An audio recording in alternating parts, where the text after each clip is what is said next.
Welcome to episode 3 of Exposing It All. Today we're going to talk about being silenced, and it's going to lead us into talking about church hurt, which I'm sure many people can relate to. I'm going to kind of jump right into the being silenced part. I talked a little bit about that in the last episode, like just not being silent and speaking up on things, making sure that you speak up, and it can be the one thing that saves and helps other people from being a victim. And that's not just in what we talked about in our last episode, but in anything in life, speaking up for yourself, speaking up at work, speaking up in your home, for your siblings, for your family, your friends. I think standing up for what's right. Would you agree? Yes, I agree. Most definitely. I want to share a little story, and David remembers, my mother passed away in 2015. And I remember we spent, every waking moment that we could after work at the hospital with my mom. She was slowly dying from cirrhosis of the liver, which was caused by type 2 diabetes and her diabetic medication. She refused any type of medical intervention, which included the dialysis, and that included, she would have qualified for a liver. However, she had just had, what was it? Double knee replacement? Yeah, double knee replacement surgery. So she couldn't pass the stress test. And so she kept telling us, like, I'm just going to get dead. I'm better off dead. Like, my mom didn't have a fear of death. And for several years, if you knew my parents, they kept more than one job. And that's where I kind of got my work ethic from. My mom worked for the city and county of Denver for 27-ish years or longer. And she had multiple job titles. Her last job was harassing people, aka writing parking tickets, which she loved. And many people knew her because they remember the short lady writing parking tickets and feared nothing. Nobody feared nothing or nobody. David knows his Mama Rose. Yeah. He was gonna make that woman love her or love him. Oh, of course. But she loved hard. She did. She was a tough loving woman. Like I said, I'll do an episode just for my mom and talk about her because she had the good, bad, and ugly, and the beautiful too. Yes. But I remember her being in the hospital, and at the time my parents were cleaning the church, which was pretty much like the church I would say I kind of grew up in. My parents didn't force me personally in a church. And what's kind of crazy is that David and I didn't actually meet at that church, but we kind of grew up at the same church, like going to the same church. Like we went to the same church. We didn't know each other there, but eventually later in life, we like found out we grew up in the same church. Yeah, right? I grew up going to that church since like I was in the 4th grade. Sarah came later on, like high school, middle school. So yeah, and that's kind of when I knew of her, but I never like seen her or anything like that. Yeah, and my grandmother went like a long time ago, brought her kids into that church, and my parents cleaned that church for like 30 years. My aunt, like my family was pretty much like rooted in that church basically, but my parents didn't force us to go to church. They allowed us to kind of find God on our own. And I went to church on my own when I was like 15. I got baptized when I was like 12. But I went on my own when I was 15 and, went in and out. But anyways, long story short, my parents used to clean that church while my mother was passing away. They were the main people who would do like the dirty work. They did the bathrooms. My dad did maintenance, anywhere from like cleaning the toilets, fixing mirrors, doing maintenance at the church, fixing light bulbs, unlocking doors, like all this stuff, like ACs, all that stuff.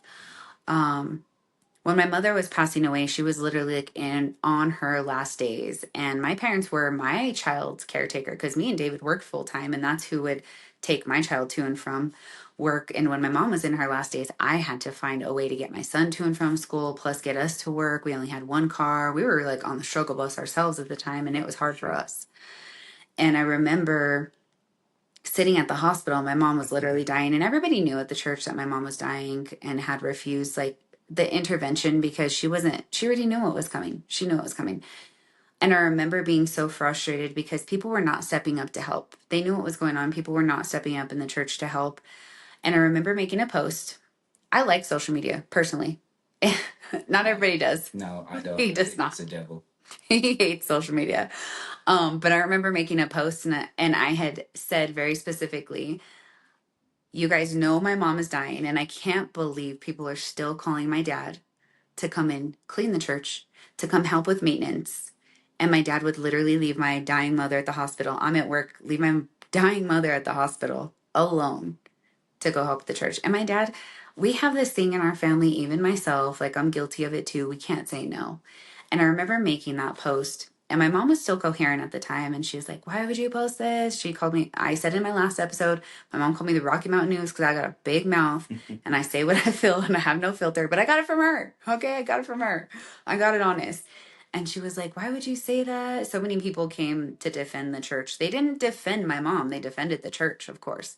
Sure. And that was the first time I was silenced. And my mom told me to take the post down. My aunt was really upset and like didn't talk to me. Like so many people were offended. So many people at church like unfriended me for life. They were so offended that I would say something like that. But I was so hurt. Like my mom was dying. Literally, this was days before she passed away, actually. And I was like, I can't believe you guys use the bathrooms at facilities at this church and you can't take the trash. You can't fix the toilet. You can't come to the hospital and get the keys for my father to help you. Like the hospital was at the time like less than 10 minutes away from the church. I couldn't understand it. And I was so hurt and so broken. But that was the first time I was actually silenced. And that's when I started to stay silent and I couldn't talk about what's going to lead me into the next subject, church hurt. And it made me feel like I could never talk about things. And like I said in my very first episode, I don't want to talk about things to cause harm, but I feel like it's important to have still been able to talk about that. Somebody could have said, oh, I think the way people talked about it and the way people approached me, they attacked me. Not one time was somebody like, oh my gosh, let me clean the bathrooms. Let me get some volunteers and let us take care of this. Or what do you need help with? Not one time did anybody say that. Like, of course, my aunt was their right hand man and the other person to coordinate this, but not one time did anybody do that. And nobody ever really addressed that issue and talked about it. I was immediately just shut down, take down the post. And I honestly never really took down the post. I just made it private because it was like a silent reminder, something I didn't want to like fully delete from my life or like my memory, but it always is a reminder every year when I see it about the church hurt that I like hidden in my heart, right? And I know that David and I both have experienced church hurt throughout our lives. The church we grew up in, we actually left, not once but twice. Yeah.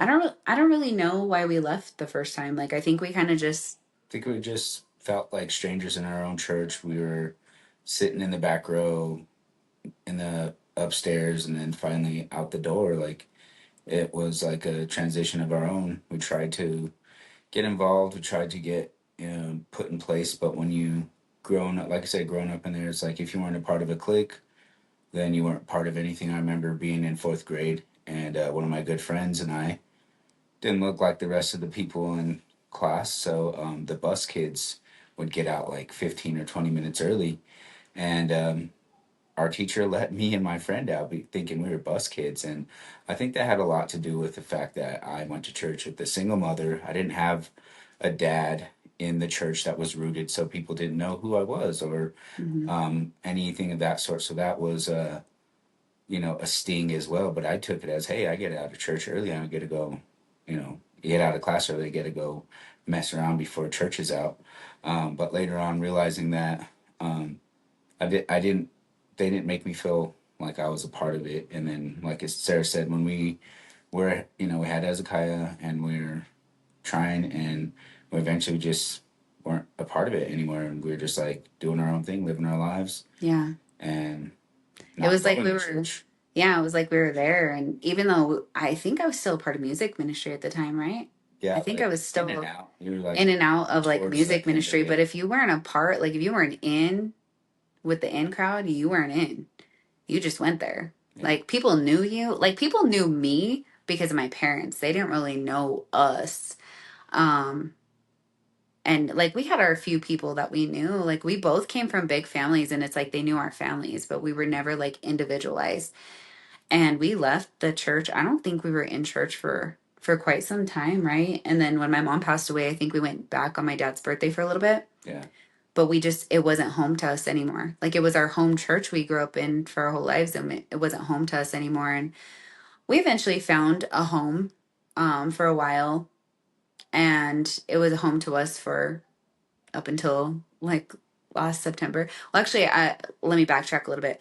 It was home to us, and we tried to bring my dad there for a while. And when my dad didn't, like, it wasn't home for him, I felt as though I needed to protect my dad when he, because my mom had passed and he was just trying, struggling, trying to get his grounding and stuff. And I felt like I needed to protect him. And so we went back to that home church. And again, we tried to get involved in ministry. We were like, had babies because we had three back to back babies. We had our three little ones.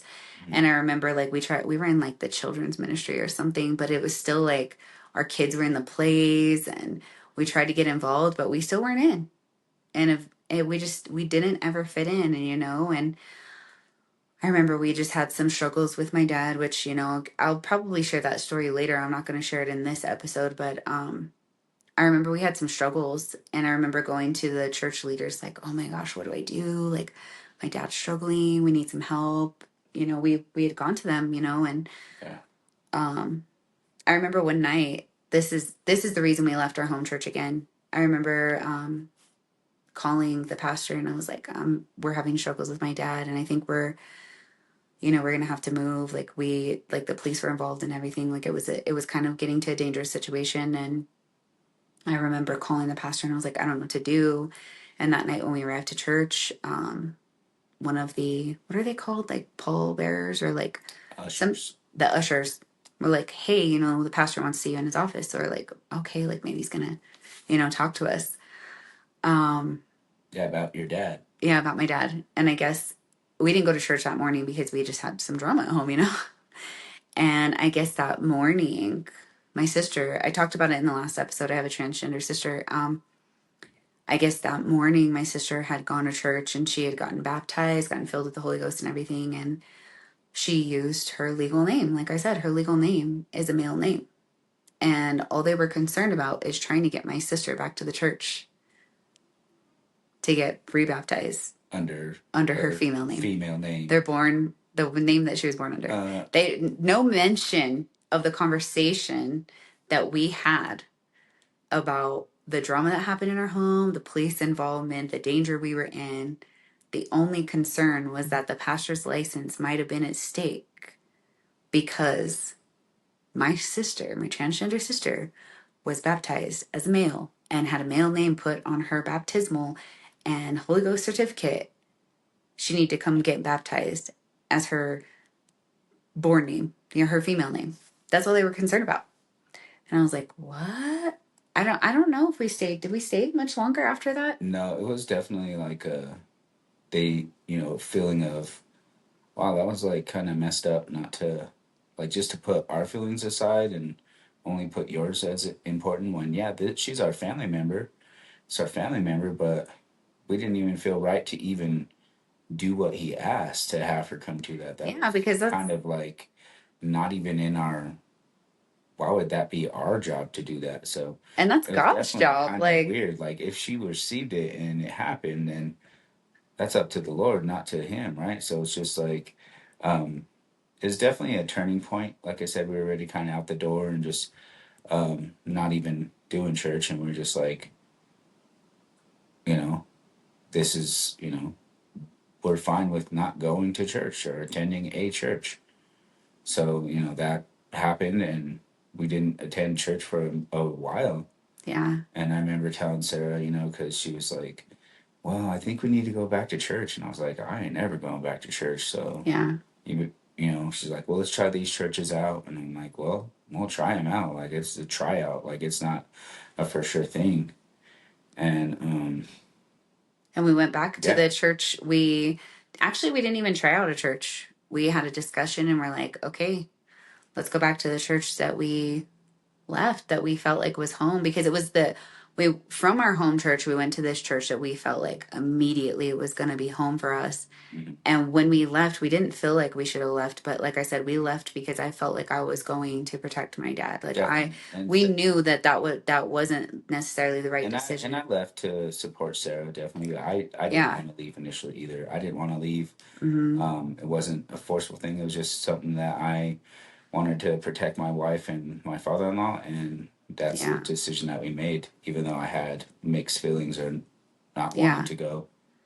And we returned back to the church that we had been in for the last 9 years, honestly, up until this past September. Um, and it's really a hard topic for me. I get emotional about it even now because it was home to us for 9 years. But there was great times and there was hard times. Um, but the truth of it was that there wasn't the growth that we wanted to see in our lives For our children, for our for children. ourselves, even looking at our lives and saying, "Hey, we've been told and many times of other people that we should do this or try that," and even when being fully involved or doing what we thought was God's work and it didn't work, or even feel not even feeling the touch anymore. And it's not about feelings, it's about wanting to feel God, and there Right. was no feeling of God anymore. Not that Right. our heart wasn't in it, we left our heart fully in it. And I remember a a service where I was trying my hardest. I remember even Sarah, we just, even before we went, we were like, let's give it a try. Let's just keep on putting our best foot forward. And it was just so dry. It was dry. Like You couldn't feel nothing. you literally went up there to try and pray, to try and get anything, and it was nothing. You just, we went home and had the same look on her face and had the same thought. She was thinking it, and I said it.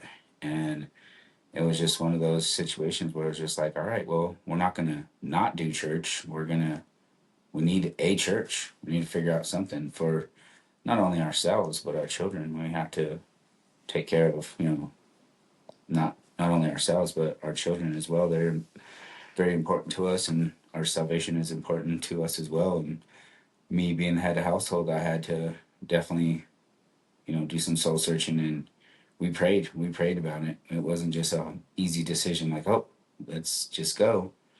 We didn't make it about anybody else. We didn't make it about, oh, it's for my father-in-law, it's for this or for that. It was truly spiritual. It was truly like for soul searching, and for our soul to be nourished.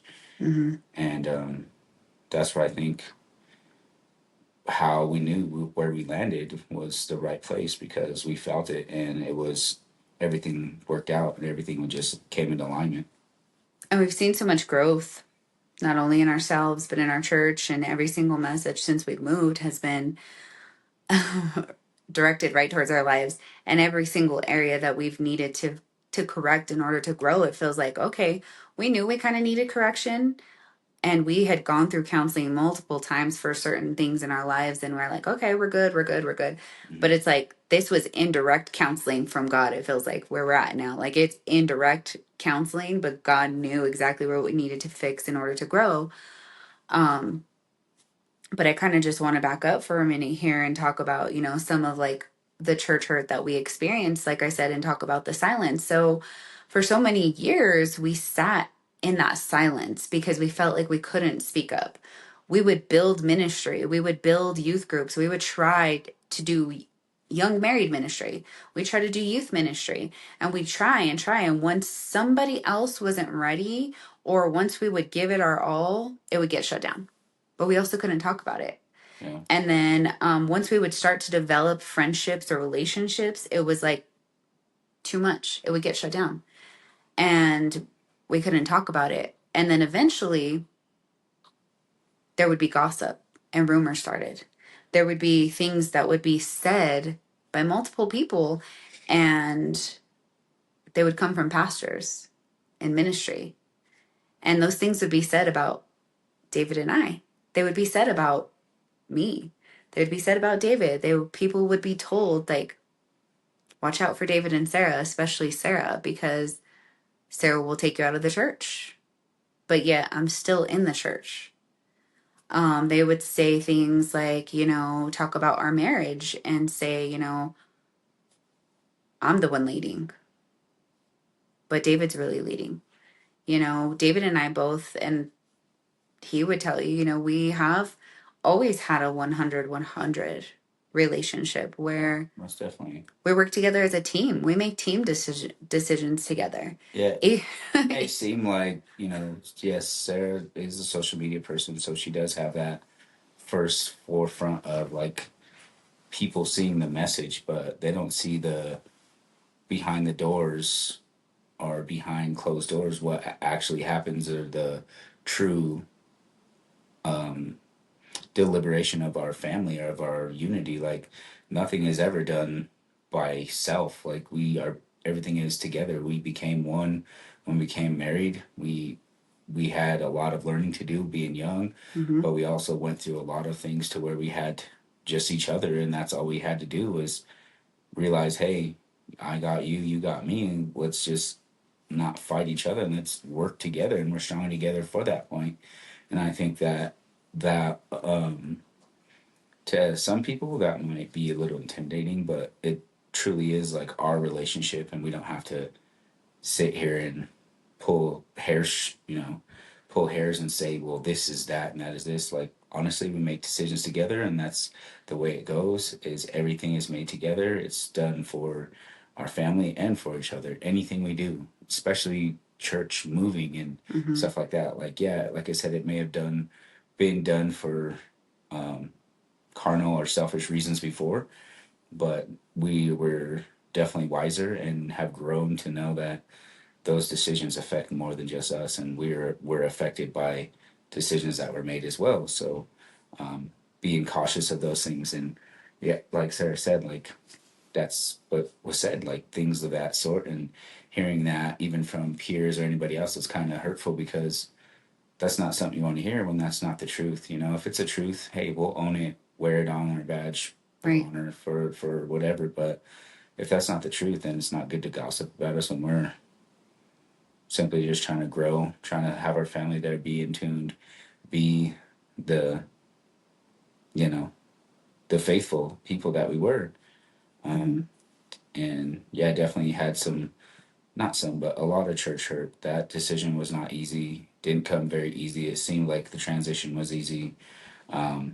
Even for the children, like I said, we made them a part of every single decision, asked them about it, and they had their input. We took it, prayed about it, and we made our decision. But like Sarah said, for you to hear something about yourself or even about your marriage from other people, pastors or peers, that kind of gossip is not good. That definitely brings church hurt to where you don't blame the church, but it's people. And you're not saying that the church necessarily hurt you, but it's people. And it's, it happened in the church, but it's not necessarily the church's fault. So it's church hurt is a blanketed word, I guess you will. And it's definitely something that I feel like can draw people away when people hear that, and or even if you're the one sharing those type of things, you can draw people away when you do that. It's such a dangerous territory because as a person of Christ, a woman or man of Christ, you're supposed to be a representation of Christ, right? In the Yeah. church. Yes. And when you gossip or you say things or you share things like that, you can actually draw people away from Christ because you're supposed to be a representation. And I know people say that, oh, church hurt shouldn't pull you away from church. Like, fortunately, we understand that. So it doesn't draw us away from church. But there has been times that it has drawn us away from church, that things that people have done or said, had we not been so rooted or so grounded at the time that that pastor called us in and told us to call my sister back, I would have been so offended. Yeah. I have such a deep love for my younger sister. And like I said in the last episode, we have a mutual respect. So I still refer to her as my sister. And even if she's watching this, she ain't going to get offended. I promise you. Even if she goes by a male in the rest of the world, she's not going to get offended because that's what I refer to her as. And I told her, I'm like, I just can't. Like, you've always been my little sister. Like, I personally don't know how to do that. I don't. But like, even in public, like, I still will have respect for her to refer to her as male. We all do. Um, but I have such a deep love for her as a human and the heart. Like, we're like talking about me, my mom, my dad all went back to church because they were not in church before because of my sister. She had questions about God, like, who's Jesus, like, who's this Jesus Christ, because she had all these questions. And then my mom was like, oh, you want to have questions, you want to go to church? So my mom and my sister started going to church, and then I started going to church with them when I was 15 again.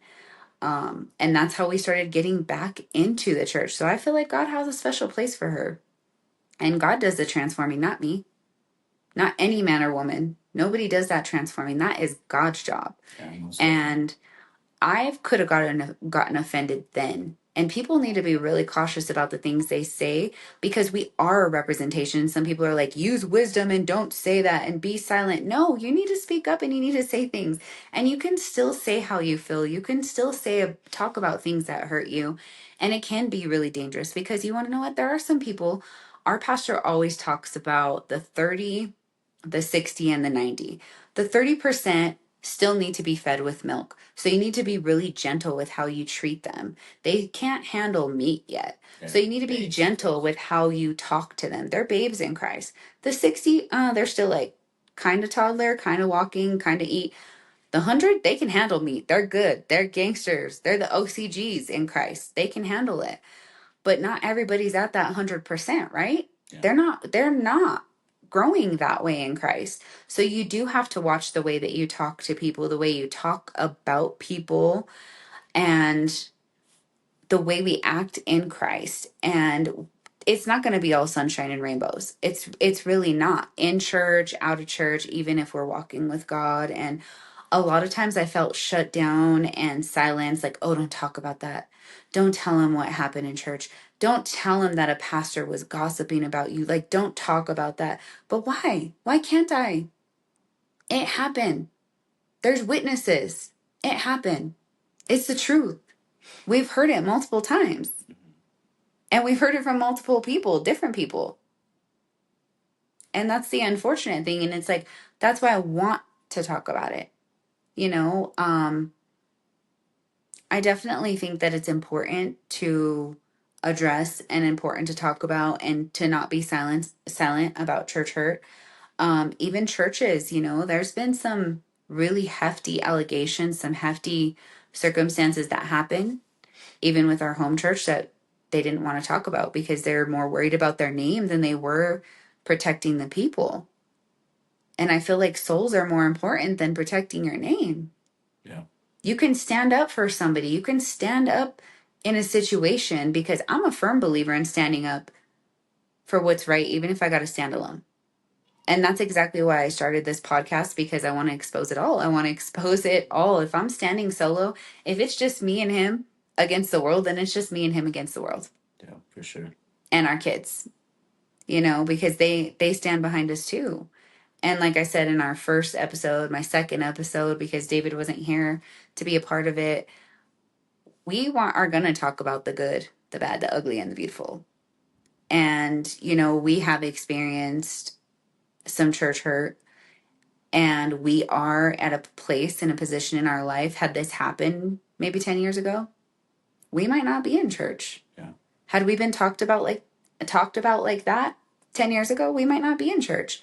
But now it's just been fuel for our fire. And God placed us in a church in September that started in a home.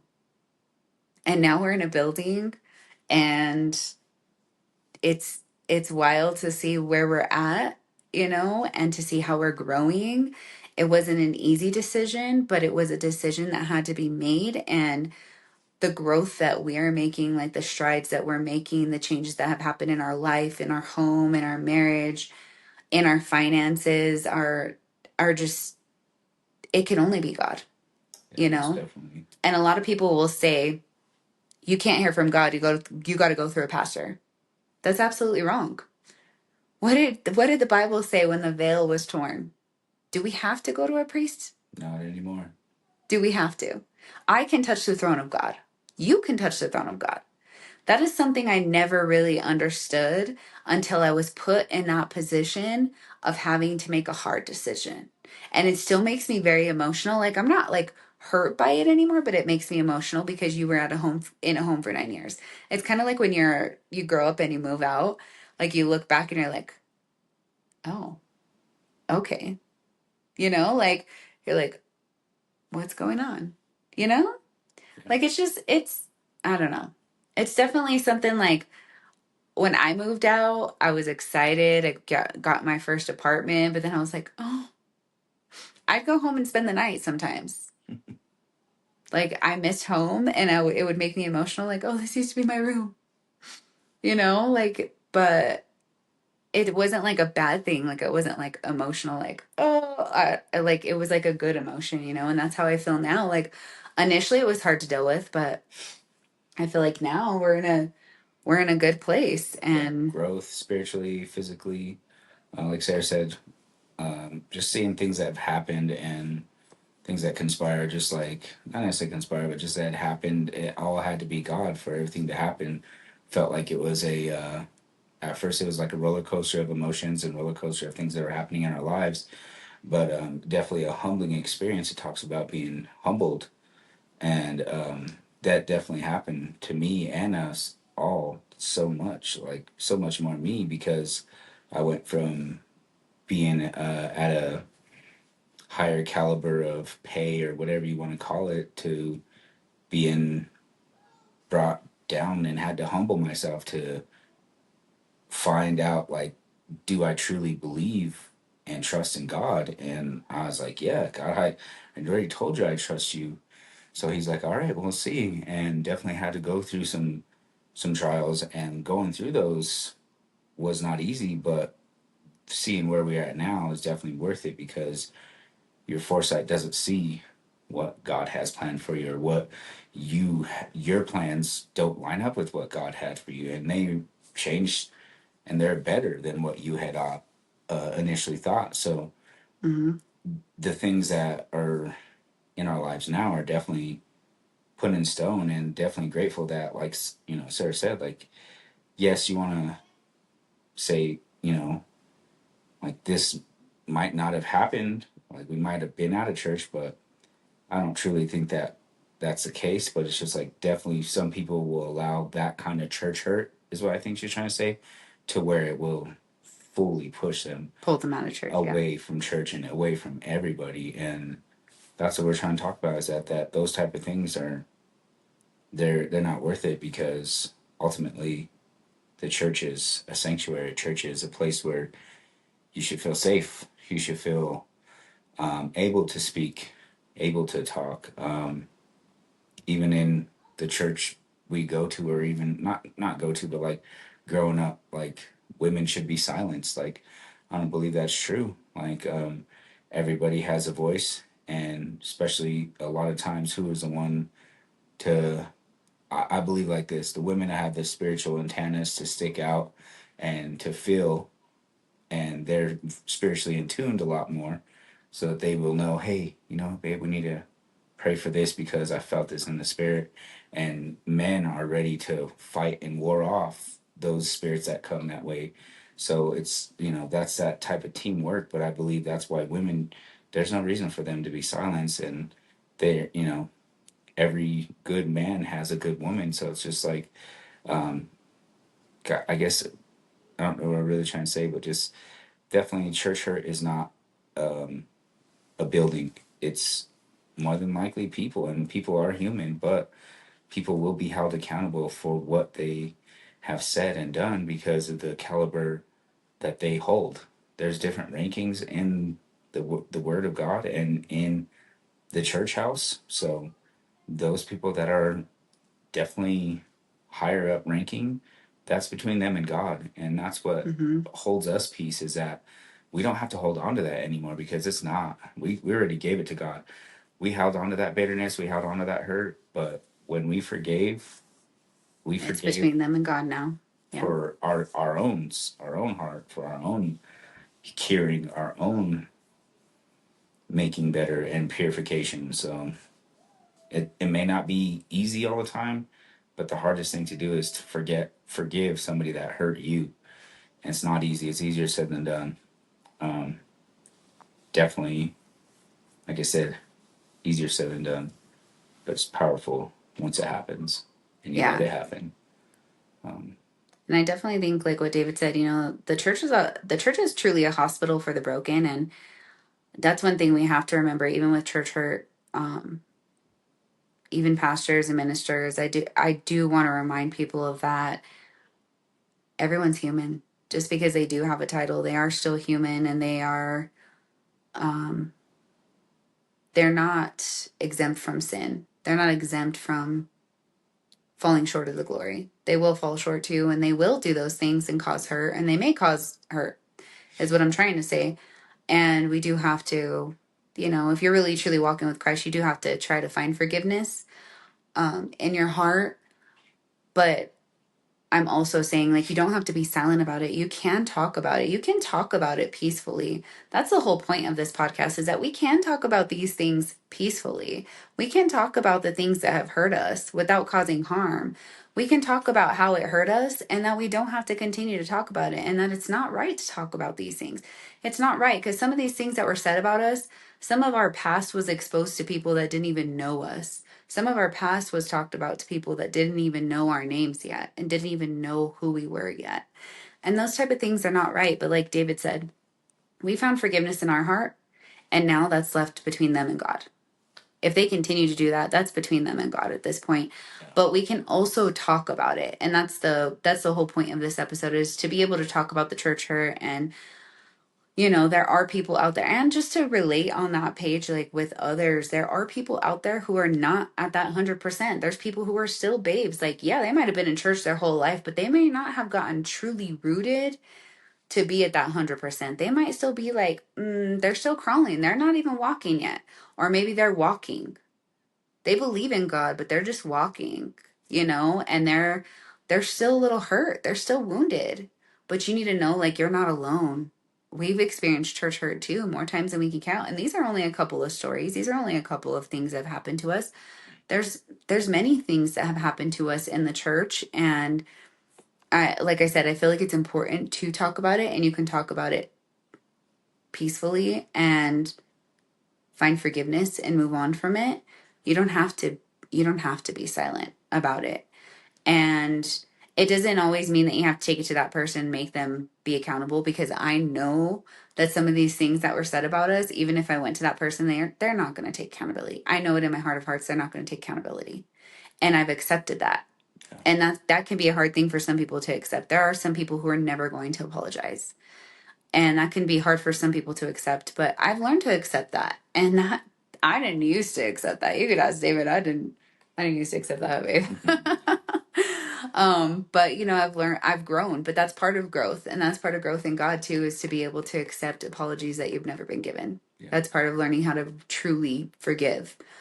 But that's all for today's episode. We'll have another episode probably next week that'll drop.